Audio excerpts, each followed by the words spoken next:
Okay, so in the last session, we were discussing about different aspects of Python programming language, and there we have seen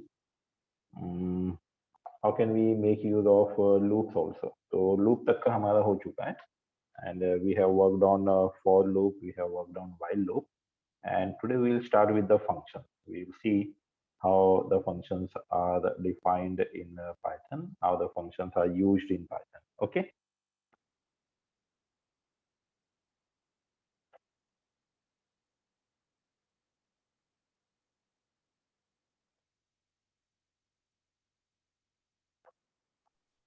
So let me write a new program, say fun.py.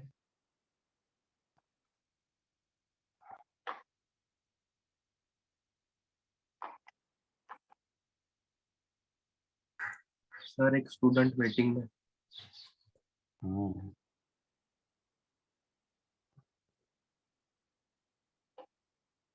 Admit किया हूँ.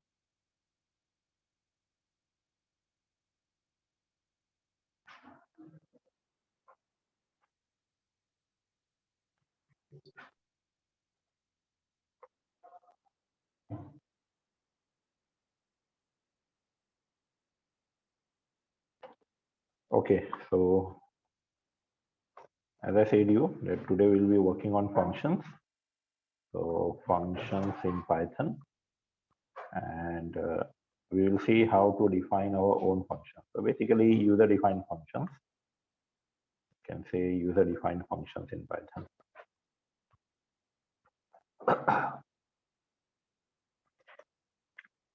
Fine.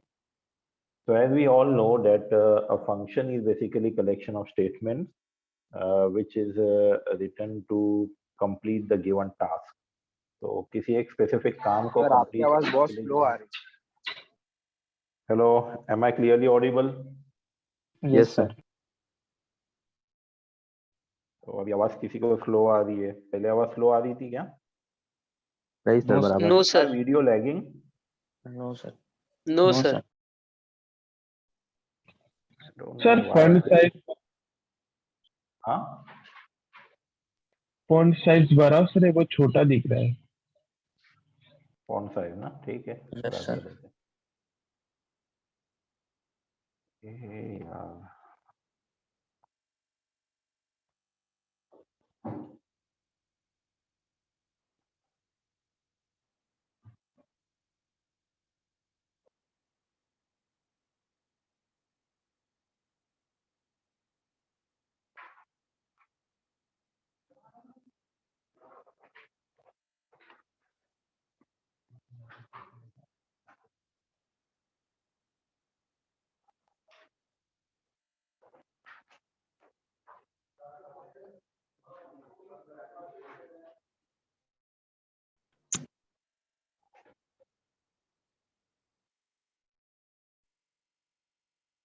Is it okay now? Yes sir.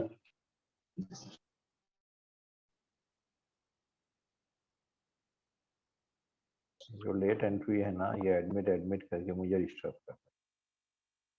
Okay, so what I was saying you that जो हम set of statements लिखते हैं to achieve a specific task or to complete a specific task, that set of statements is called as a function. ठीक है. Now irrespective of any programming language, the definition of the function remains same. कि भाई function क्यों होता है और function हम क्यों लिखते हैं. Now how do we define the function? That differs from programming language to programming language. Now, when we talk about functions, so there are two types. One is built-in functions and or library functions, and second one is a user-defined function.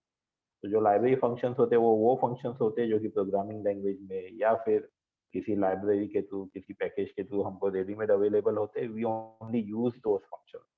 We only use those functions. Like we make use of print, then we make use of various other functions.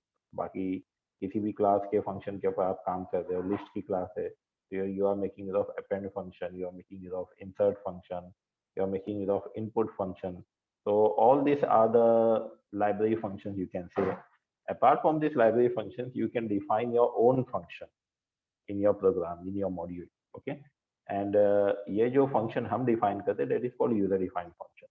Now, as I said you, कि किस तरीके से function define होगा, that differs from programming language to programming language. ठीक है, एक programming language में एक तरीका होता है, दूसरे programming language में दूसरा तरीका होता है, and so on, depending upon the implementation of that thing in that specific programming language. Now, in Python, to define a function, we make use of a def keyword. Hear carefully. कौन सा keyword हम use करते हैं? Def. So def is a keyword which is used to define a function in Python. I repeat, def is a keyword which is used to define a function in Python. Then after this def keyword space, then you can write the function name. Okay, so you will be writing function name, and then in parentheses you will be having the argument list. Okay, so def keyword space function name, and then in parentheses argument list. Now in Python, you know that it is dynamically typed programming language. So in this case, you need not have to define the type of variable. तो जैसे हम variable का type नहीं define करते, वैसे ही हम यहाँ पर आर्ग्यूमेंट का भी टाइप नहीं डिफाइन करते. फंक्शन में आर्ग्यूमेंट का हम टाइप नहीं डिफाइन करते. जैसे कि C++ और जावा में अगर आप एक आर्ग्यूमेंट पास कर रहे हो फंक्शन को, तो you need to define the type of that argument. So in C, you may write like this, int I. So we come to know कि भाई आप एक इंटीजर टाइप आर्ग्यूमेंट पास करने वाले हो ये फंक्शन. ठीक है, C++ में भी आप ऐसे ही करोगे, जावा में भी ऐसे ही करोगे, but in Python you did not have to define this type. तो आप खाली वेरिएबल का ऑब्जेक्ट का नाम लिख दो, that's all done. So that shows that you are going to pass one argument of any specific type. Okay, and that will be decided during runtime. So that will be decided during runtime when you pass that specific data. So if you want to pass two arguments, so you can have a comma, then you can write your second argument name, comma, third argument name, and so on. So this way you will be defining or you will be writing the list of arguments. And then Python के अंदर जो होता है block के लिए, indentation के लिए, so that will be using that is colon. और colon क्या में हमें मारना है enter.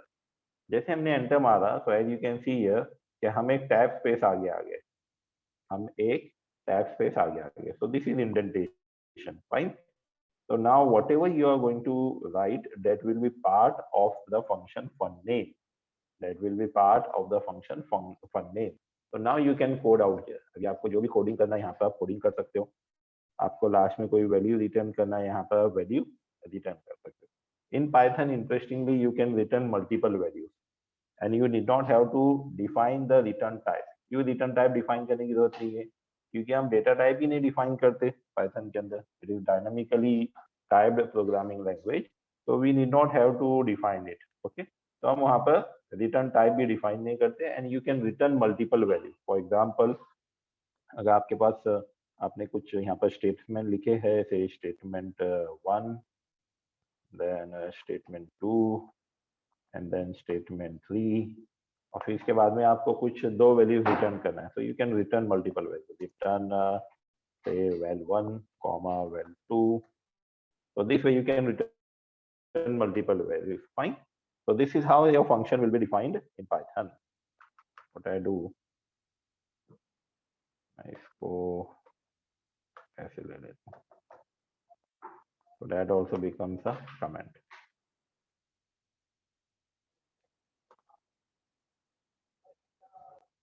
Syntax or function definition.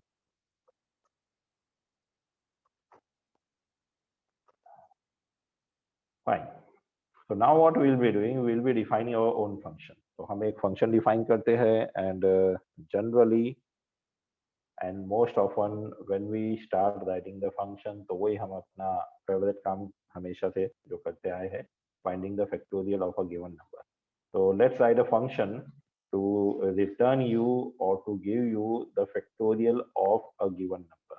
Okay, are you all with me? Yes, sir. Yes, sir. Yes, sir. Keep on responding, keep on responding. Okay, so क्या करेंगे हम? Keep on saying me. कौन सा कीवर्ड यूज करना है? I want to define a function to give me the factorial of a given number. def Def keyword space function का नाम क्या करे? क्या रखे function का नाम? fact Okay, any valid and logical name will do. I repeat, any valid and logical name will do. So I can write it as fact, or I can write it as factorial, whatever I want to. Then the parenthesis. हमें function को क्या पास करना पड़ेगा? We need to pass a number. Sir एक variable नम पास int लिखने की जरूरत है यहाँ पर? ऐसे int num लिखने की जरूरत है मुझे? no I sir do not have to. एक नाम लिख खाली मैं यहाँ पर वेरिएबल का नाम लिख दूं, अपना नाम, दैट्स ऑल. ठीक है, या तो n लिख दूं या तो नाम लिख दूं. इसके बाद में क्या करना है? एक ही आर्गुमेंट पास करना है, तो एक ही आर्गुमेंट हमने लिखा वहां पर. ठीक है, then colon, then here start your function definition. अब हमारे यहाँ पर फंक्शन का डेफिनेशन स्टार्ट हुआ, तो हमें यहाँ पर वो लॉजिक लिखना है जिससे हमारा गिवन नंबर का फैक्टोरियल हम फाइंड आउट कर सके. Okay, so for that what we'll be doing, we'll be taking one variable, say f equals to 1, and then let me make use of कौन सा लूप यूज करें? For loop के while loop? For loop ही ज्यादा use किया करो, क्योंकि for loop से आपकी प्रैक्टिस भी अच्छी होंगी. एंड फॉर का जो सिंटैक्स है पाइथन में, वो as compare to C++ and Java अलग है. So it's always better to make use of for loop as much as possible, because while loop का तो syntax same है, तो वहाँ पर तो आपको कुछ difference नहीं आ रहा है. So better to make use of for loop.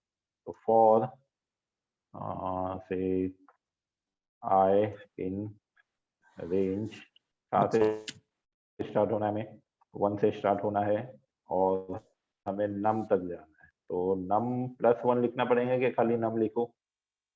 +1 sir. +1 लिखें, num +1. हमारा जो स्टेप वैल्यू रहेंगी वो 1 की ही रहेंगी, और इसके अंदर हमें क्या करना है? f को मल्टीप्लाई करना है i से. ठीक है, f को मल्टीप्लाई करना है i से, और जो ये प्रोडक्ट है वो f में वापस डाल देना है. तो f equals to f into i. I will start from 1, it will go up to num, and what we are doing, f equals to f into i. तो पहले f की वैल्यू, पहली वैल्यू जो है 1, i की पहली value बनेगी 1, तो हम लूप के अंदर आएंगे तो 1 into 1, तो 1 into 1 is 1, तो f के अंदर चला गया 1. Then you will go up, i की वैल्यू 1 से बढ़ेंगी. ठीक है, नेक्स्ट वैल्यू रेंज में से i को मिलेंगे, दैट इज 2. फिर हम लूप के अंदर आएंगे, फिर f की वैल्यू 1 है, 1 into 2 is 2, तो 2 f में चला जाएगा. Then you will go up, you will take the third value, that is 3. Suppose your num is 5, तो you will take up the third value, that is 3. फिर आप loop के अंदर आएंगे, 2 into 3, तो 2 into 3 is 6, तो f में चला गया 6. So this way you will keep on finding the product from 1 to num. Okay, and once this is done, after the for loop you will simply say return f. That's all done. अब देखो ये function हो गया हमारा. अब function होने के बाद में अगर मेरा टैब स्पेस, अगर मेरा कर्सर यहाँ पर है, यहाँ पर, तो I am still inside the function. अभी मैं फंक्शन के अंदर ही हूँ. अगर मैं अपना टैब स्पेस यहाँ पर ले लेता हूँ, I am out of my function. Please here careful, I am out of my function. C++ जावा में क्या होता है? ओपनिंग और क्लोजिंग कर्ली ब्रेसेस. तो फंक्शन का जो ओपनिंग कर्ली ब्रेस है, उसका जो कॉरस्पॉन्डिंग क्लोजिंग कर्ली ब्रेस है, वहां पर फंक्शन खत्म. ठीक है, उसके बाद का जो भी स्टेटमेंट है वो फंक्शन के बाहर. लाइकवाइज इन पाइथन जो इंडेंटेशन है फंक्शन का इंडेंटेशन यहाँ से स्टार्ट हो रहा है. तो ये लाइन में जितने भी स्टेटमेंट आएंगे, सॉरी, ये इंडेंटेशन पे जितने भी स्टेटमेंट आएंगे, या ये इंडेंटेशन के आगे जितने भी स्टेटमेंट आएंगे, all will be part of your function. ठीक है, जैसे हम ये इंडेंटेशन से पीछे गए और फंक्शन का जो इंडेंटेशन है ये इंडेंटेशन लेवल पे हम आ गए, तो we are out of the function. तो नाउ हियर एक और मैं नेक्स्ट लाइन ले रहा हूँ, तो दैट थोड़ी क्लैरिटी होगी. और नेक्स्ट लाइन लेने से कोई डिफरेंस नहीं आएगा कोडिंग में आपके. I will ask a number from the user. So I will say n equals to, I'm supposed to get integer value. तो टाइप कास्टिंग करेंगे इनपुट फंक्शन की रिटर्न वैल्यू से, और यहाँ पर हम बोलेंगे एंटर अ नंबर। ठीक है, ये नंबर आ गया, ये नंबर हम फैक्ट को पास करेंगे और फैक्ट हमें उसका रिजल्ट रिटर्न करेगा। तो हम सिंपली डायरेक्टली उसको प्रिंट फंक्शन में ही यूज कर सकते हैं। तो I can say factorial of what, of n is, fact function को कॉल करेंगे और से पास करेंगे n की वैल्यू। Are you all with me? सबको समझ में आ रहा है क्या लिखा हूं मैंने? Yes, sir. Yes, sir. then factorial of n is fact n। ठीक है, सो ये हमने फंक्शन कॉल किया और ये फंक्शन को कॉल करने पे हमने n की वैल्यू पास की। ये फंक्शन कॉल होगा, n की वैल्यू यहाँ पर चले जाएंगी, उसका फैक्टोरियल फाइंड आउट होगा, वो रिटर्न होगा, वो रिटर्न होके यहाँ पर मिलेगा हमें, और रिटर्न होके जो यहाँ पर मिलेगा तो यहीं पे उसकी वैल्यू डिस्प्ले हो जाएगी प्रिंट फंक्शन के थ्रू। ओके, तो let's save this code and let's compile this code or interpret this code.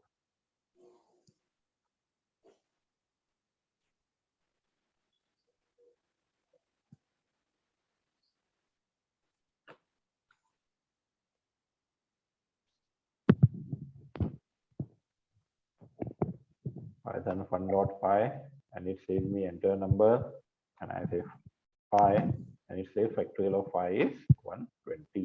ठीक है, again I say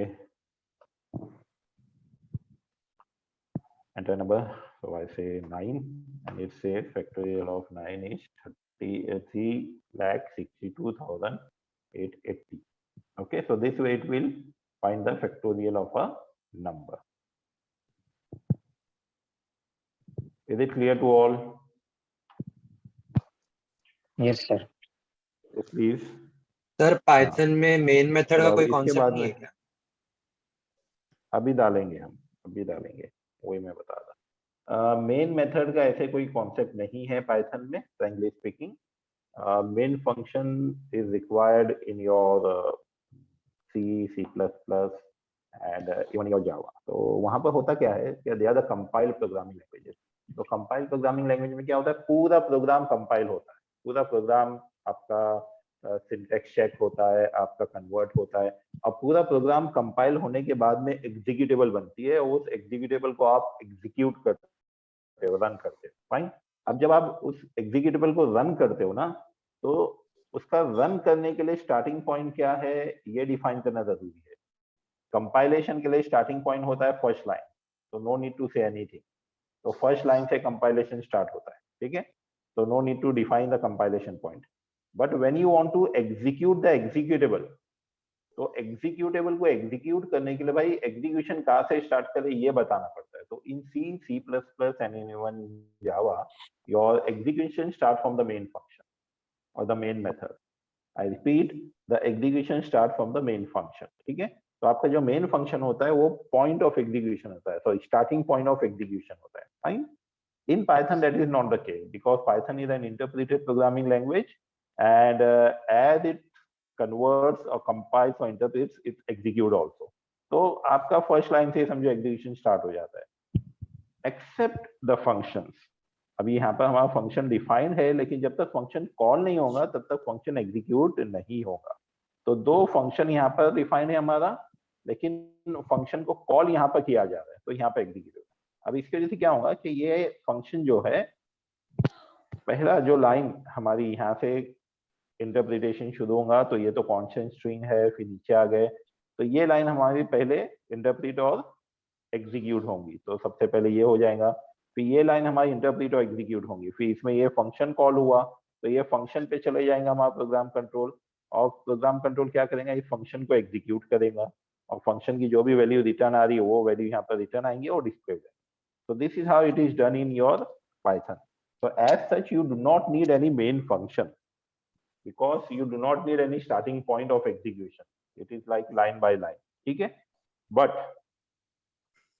it is a recommended practice कि भाई ये जो हमने इस तरीके से ओपन कोड रखा है ना, इसको बोलते हैं एक हैंगिंग कोड या ओपन कोड।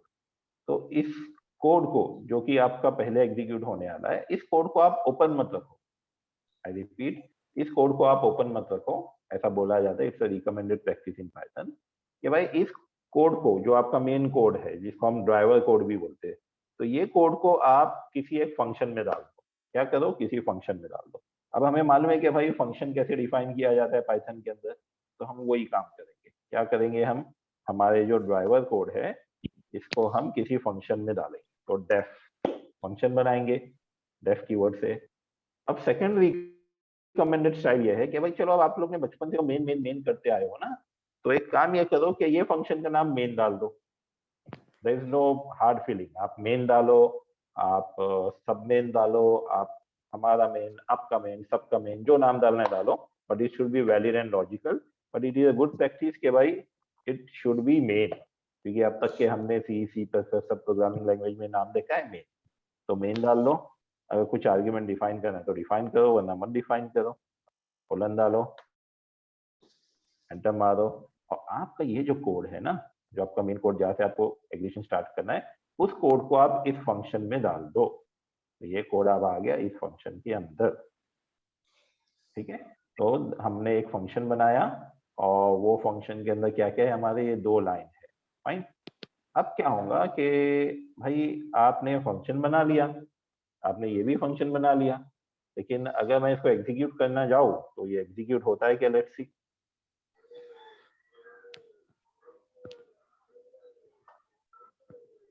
कोई आउटपुट ही नहीं, why? Can anyone tell me? Call करना पड़ेगा। मेन फंक्शन मेन फंक्शन को कॉल ही नहीं हैज कर। To be called. हाँ बिल्कुल सही, बिल्कुल सही। आपने क्या कर दिए कि 2 फंक्शन के अंदर अपना पूरा कोड डाल दिए। ये आपका फैक्टोरियल फंक्शन यहाँ से, और फिर आपका मेन फंक्शन। ठीक है, अभी आपका जो कोड है जहाँ से आपको एग्जीक्यूशन स्टार्ट करना है वो मेन फंक्शन में है, तो यहाँ पर आपको मेन फंक्शन को कॉल करना पड़ेगा।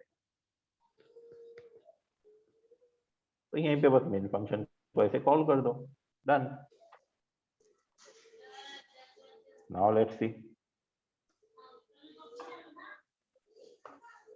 अब मेन फंक्शन एग्जीक्यूट हो गया, मेन फंक्शन एग्जीक्यूट हुआ तो उसके अंदर की चीजें एग्जीक्यूट की। तो हमने पूछा एंटर नंबर, हमने नंबर डाला, फिर हमारा फैक्टोरियल फंक्शन कॉल हुआ प्रिंटफ के अंदर, प्रिंट फंक्शन के अंदर, वो अपना काम कंप्लीट किया, उसने फैक्टोरियल रिटर्न किया और फैक्टोरियल यहाँ पर डिस्प्ले हो। तो factorial of 6 is 720। Is it done? So this is how it is a good practice that we should make use of a user defined function to put our main code, और इसको हम driver code भी बोलते हैं, जो कि हमारे function को ड्राइव करता है और हमारे प्रोग्राम को ड्राइव करता है। तो we simply call it driver code. ठीक है, तो हमने इसको यहाँ पर कमेंट कर दिया ड्राइवर कोड। अब दूसरी इंपॉर्टेंट बात कि ये जो मेन फंक्शन है ना, हम ये आगे देखेंगे कि इसका क्या फायदा होता है मॉड्यूल के अंदर, लेकिन उसके पहले मैं तुमको यहीं पे बताते चलूं कि एक इम्पोर्टेंट प्रैक्टिस होती है कि मेन फंक्शन को भाई डायरेक्टली ना कॉल करो, मेन फंक्शन को एक कंडीशन पे कॉल करो। ओके, मेन फंक्शन जो हमारा है वो ड्राइवर कोड को लेके बैठा है। ड्राइवर कोड वो कोड है जो कि पहले एग्जीक्यूट होना चाहिए, और फिर वहीं से हमारा एग्जीक्यूशन स्टार्ट होगा और फिर बाकी की सब चीजें हमारी एग्जीक्यूट होंगी। हेलो,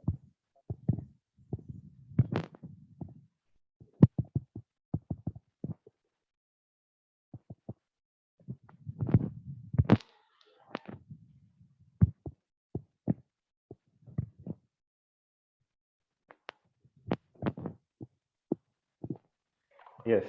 सो जो हमारा मेन फंक्शन है, मेन मेथड, हम इसको कंडीशनली कॉल करेंगे, हम इसको डायरेक्टली कॉल नहीं करेंगे, हम इसको कंडीशनली कॉल करेंगे। ठीक है, अब कंडीशनली कॉल कैसे करेंगे वो खाली आप लोग देख लो, और वो कंडीशन का क्या मतलब है, उसको हम कैसे ऐसे कंडीशन बनाते हैं, that I will explain later when we will be discussing about modules. लेकिन ये हमेशा के लिए अपने ध्यान रखना है। इफ कीवर्ड चेकिंग के लिए, इफ माय वेंडर नेम, देखो डबल अंडरस्कोर मैंने डाला हूँ, हाँ फिर बताता हूँ, एक अंडरस्कोर और फिर एक और अंडरस्कोर। ठीक है, और इसको हम बोलते हैं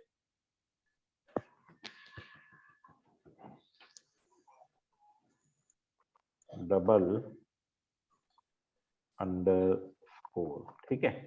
अब डबल अंडरस्कोर जो ये है, दो अंडरस्कोर है तो डबल अंडरस्कोर, तो डबल अंडरस्कोर में हम ये डबल का डी उठा लेते हैं, कैपिटल कर देता हूँ, और ये अंडर का जो है ना, अंडरस्कोर का जो है ना, वो अंडर उठा लेते हैं, ठीक है। तो ये हो जाता है हमारा डंडर। तो डबल अंडरस्कोर इज डंडर बोलने के लिए, फाइन। तो एक शॉर्टकट है कि भाई वो डबल अंडरस्कोर कब तक आप बोलेंगे, तो आप इसको लो डंडर। तो मैंने एक अंडरस्कोर डाला, फिर एक और अंडरस्कोर डाला, डंडर। अब यहीं पे मेरे पास एक सामने आ गया नेम बोल के, ठीक है। It's something like a system variable, you can say, क्या है ये, एक तरह से सिस्टम वेरिएबल है। तो मुझे डंडर नेम यूज करना है। तो dunder name double equals in single quotes, I would say under main, ठीक है। If this is the case,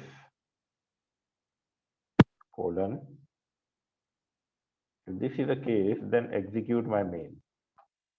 यहाँ पर मैंने that space डाला because main is going to be a part of this. So let me save it. Let me come back to this part. And it says me enter a number, and I say y, and it's expect to 05 120. अगर मैं condition को change कर दूं, equal to जो है उसको अगर मैं नॉट इक्वल टू कर दूं, let me check,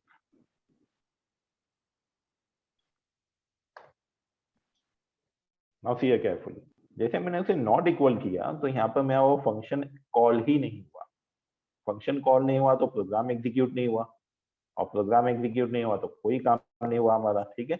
it simply means that कि जब मैं इस कोड को यहाँ पर कंपाइल करके एग्जीक्यूट करता हूँ, यहाँ पर कंपाइल करके एग्जीक्यूट करता हूँ, तो ये जो सिस्टम वेरिएबल है डंडर नेम, वो बन जाता है डंडर नेम। उसकी वैल्यू क्या बन जाती है, डंडर नेम।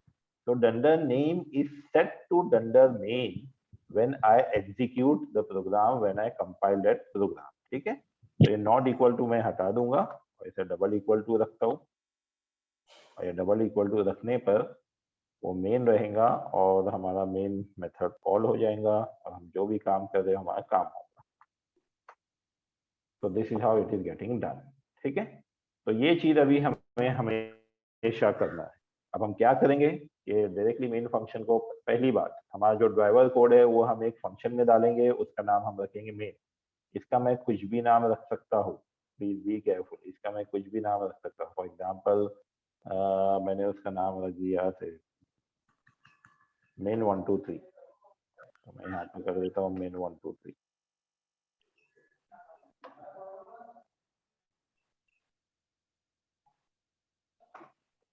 ठीक है। Getting it, 4 and then a factorial of 4 is 20। लेकिन ये जो वैल्यू है ना, ये डंडर मेन ही रहेंगी। जो डंडर नेम जो है वेरिएबल, सिस्टम वेरिएबल, वो किससे सेट होगा, डंडर मेन से। This is done by system, this is done by Python, you need not have to do that, ठीक है। हम यहाँ पर वो फंक्शन कॉल करेंगे जिस फंक्शन में हमारा ड्राइवर कोड है, ठीक है। और एक ये प्रैक्टिस है, ये एक ट्रेडिशन है, ये एक कन्वेंशन है कि भाई हमेशा से हमारा जो ड्राइवर कोड रहा है वो मेन नाम के फंक्शन में रहा है, तो यहाँ पर हम उसका नाम भी मेन रखेंगे। अदरवाइज मैं फिर से बोल रहा हूँ, कोई हार्ड एंड फास्ट रूल नहीं है कि मेन ही रखना है। You can write the name of your choice, only the point is that that name should be valid, okay। So this is how now on you will be writing your code, I repeat, this is how now on you will be writing your code। suppose एक और हम function यहाँ पे कर देते, हाँ बोलो अमनिदास की। सर जब मॉड्यूल इंस्टॉल करते हैं तभी ये मेन फंक्शन यूज करते हैं ना मोस्टली। हाँ हाँ, नहीं मेन फंक्शन तो ऐसे भी आप यूज कर सकते हो, इट्स अ गुड नहीं प्रैक्टिस। सर, ये डंडर मेथड मतलब। हाँ, ये जो है ये आप मॉड्यूल्स पे जब आप काम करते हो ना, तब इसका मेन रोल प्ले होता है, is right. When you will be working on modules and when you will be importing, basically जब आप 1 से 2 मॉड्यूल इंपोर्ट करते हो ना, तब इसका मेन काम होता है। लेकिन इसको अभी से हम प्रैक्टिस में रखेंगे, so that would be better.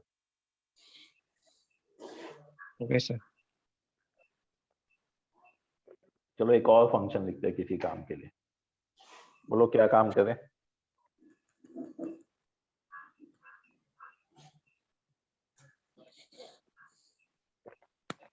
चलो बोलो, एक और फंक्शन लिखना है किसी काम सर के लिए। यूजर सर यूजर हाँ, से ऑडियो लेगा और प्रिंट करेगा, वैसा लिखिए ना। यूजर से क्या लेंगे? जैसे हमने कुछ सेंटेंस बोले तो उसको सुन के वो प्रिंट करे, ऐसा लिखिए ना। आपने कोई सेंटेंस बोले मतलब माइक से डेटा लेना है यस सर। और फिर उसको टेक्स्ट में कन्वर्ट करके वहां पर शो करना है। यस सर, वो शो करे ऐसा कोड लिखिए। ऐसा कोड लिखे, इसके लिए कुछ लाइब्रेरी यूज करना पड़ेगा बेटा।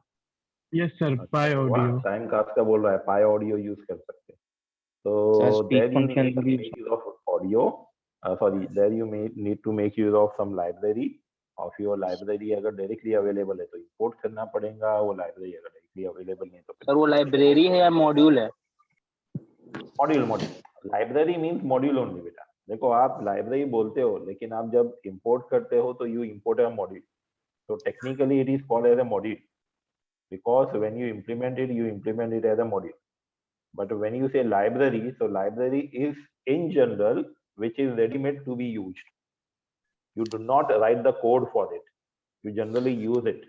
ठीक है, so that is called as a library. Sir इसके लिए हमें इंपोर्ट वो सब करना पड़ेगा। Will wait for some time, हम डायरेक्टली उसके ऊपर नहीं जंप करेंगे। So because other students are also there who do not know the basics of those things, so let's go little not that fast, I would say. Let's not go that much fast. तो ऐसा कोई हम function लिखते, user defined function, जो कि generally बिना किसी library को यूज करके हमें करना पड़े। क्या नाम है उधर? हाँ, वो वकील के पास मिल के आया। हेलो, स्टैक वो भी आया 5 तारीख के, को वही बोले चलो, वो कल आने वाले थे। वो वकील से आए ना, वो कल आने वाले थे। Sir can you mute? हाँ, क्या करेंगे? Stack, yes, what did you से?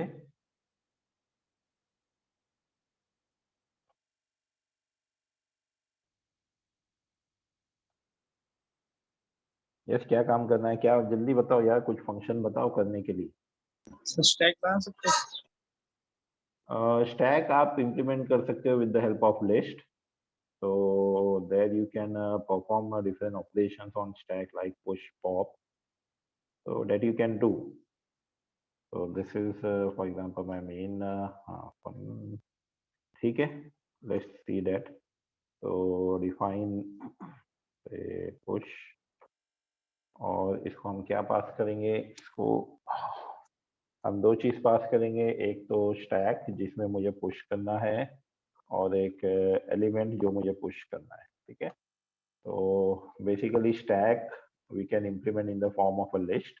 तो ये एक लिस्ट होंगी, तो हम उस लिस्ट को अपेंड कर देंगे ये एलिमेंट से। तो it would be something like ht dot append el,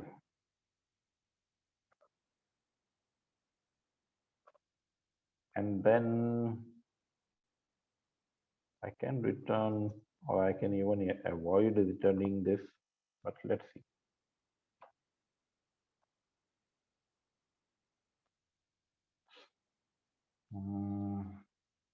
Then in the main function, I can have this stack, and to have the stack, I can have an empty list like this. And then I can say push ht comma say 10, then push ht comma 20, push ht comma 30, and then I can simply print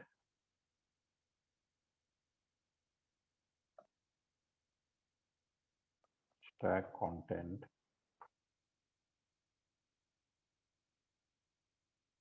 comma st. Let's see this.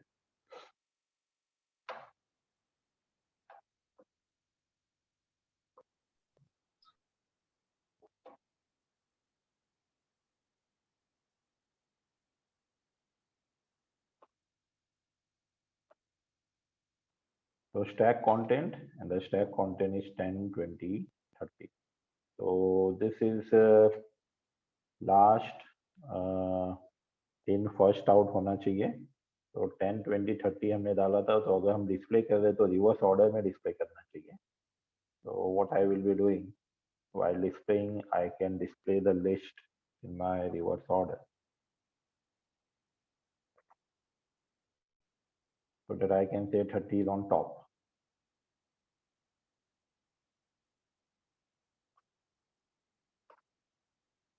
तो stack content 30, 20, 10. अगर आपको यहाँ पर इस तरीके से ये square bracket में नहीं चाहिए, तो that also you can do. तो वहाँ पर आपको लूपिंग वो करना पड़ेगी एक एक एलिमेंट डिस्प्ले करने के लिए. तो that you can do. So you can have a display function also, but that's not that much required. अब अगर मुझे यहाँ पर पुश करना पड़े, पॉप करना पड़े, तो how I would be popping it? Pop is directly a function, I think so. So let me directly try to pop. Popped element, comma st dot pop is there. Pop is a function which is available in the list class. So let's see क्या pop हो रहा है हमारा. So as you can see, stack content हमारा 30, 20, 10. 30 is on top of my stack. So when I popped an element, so 30 has been popped. Likewise, अगर एक और बार मैं pop करता हूँ, 20 will be popped. एक और बार मैं pop करता हूँ, 10 will be popped. उसके बाद में अगर मैं pop करने जाऊँगा, so exception will be thrown. ठीक है? Exception handling हम आगे देखेंगे, अभी नहीं.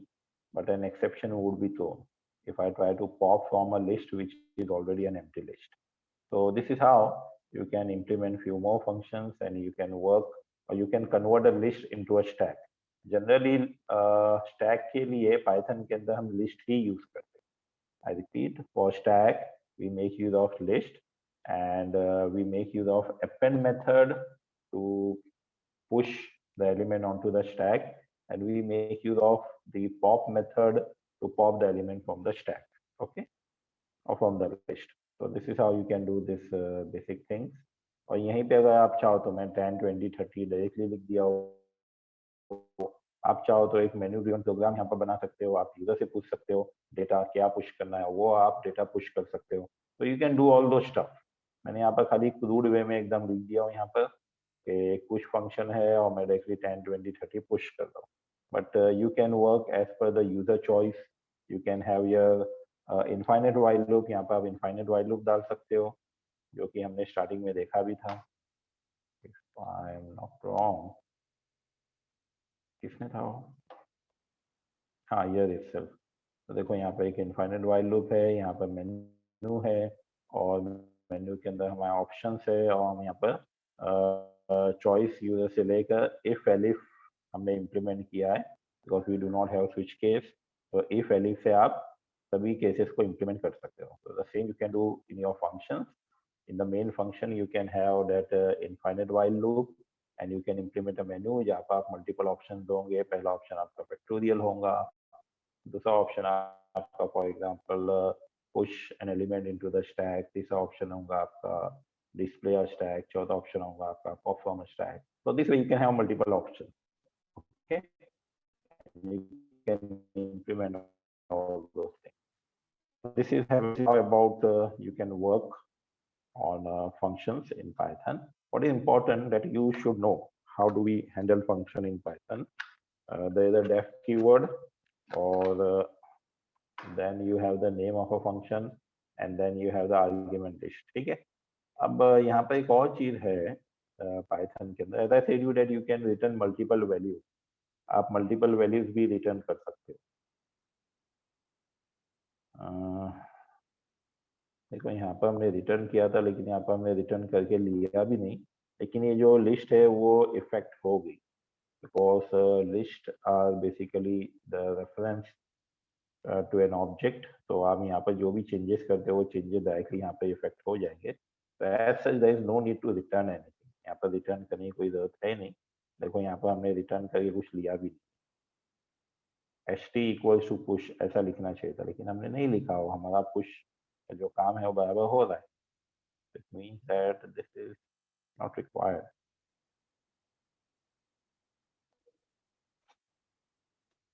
So what I was saying, as you can return multiple values from a function in Python, you can pass n number of arguments. I repeat, you can pass n number of arguments. So for example, if I got a function, say fun, and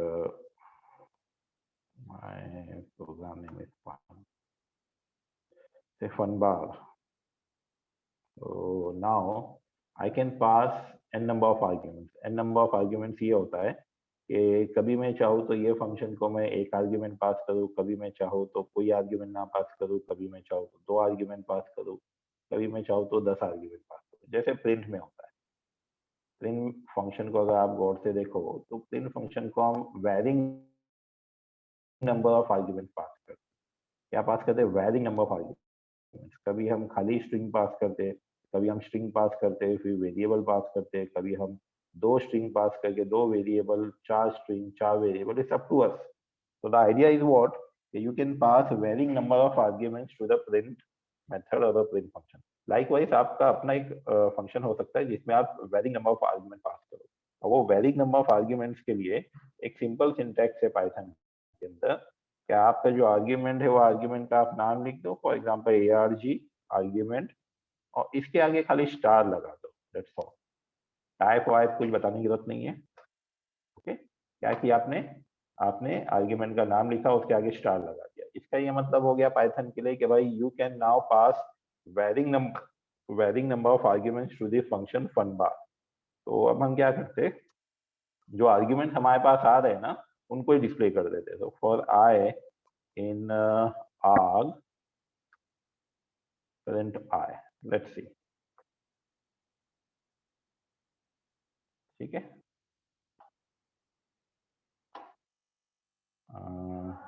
अब यहाँ पर मैं fun बार को call कर देता हूँ, fun बार, और एक बार मैं 1 और 2 पास करता हूँ, फिर मैं फन बार को कॉल करता हूँ, फिर मैं 10, 20, 30, 40 इतनी वैल्यूज पास करता हूँ, फिर से मैं फन बार को कॉल करता हूँ, और अब मैं पहले स्ट्रिंग रखता हूँ AIKTC, और फिर इसके बाद मैं नंबर रखता हूँ, और फिर इसके बाद में मैं फ्लोट रखता हूँ, और फिर इसके बाद में मैं फिर से स्ट्रिंग रखता हूँ। ठीक है, लेट्स सी।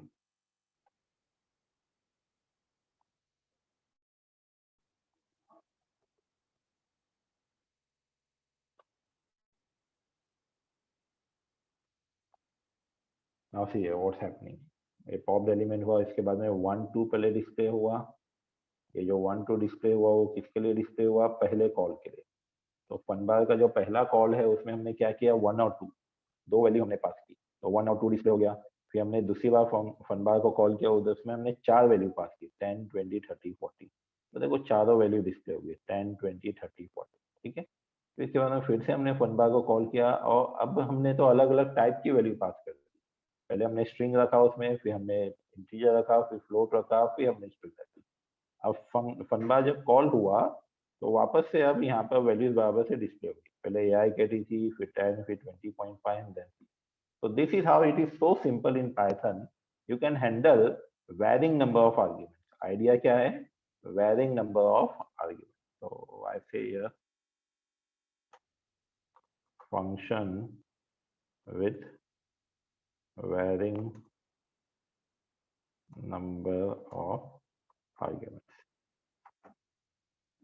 ठीक है, तो आप अपने खाली आर्ग्यूमेंट का नाम यहाँ पर डाल दो, any valid name you can put, ARG, A B C D anything, खाली उसके आगे आपको स्टार लगाना है, फाइन। और फिर इसके बाद में आप अपने फंक्शन के अंदर जिस तरीके से चाहो उस तरीके से उस आर्ग्यूमेंट्स की लिस्ट को आप यूज कर सकते हो।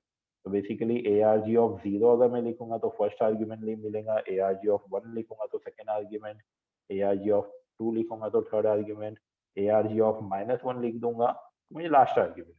So this is how I can handle varying number of arguments in my function. Is that clear to all? Yes, please. Yes, sir. Good.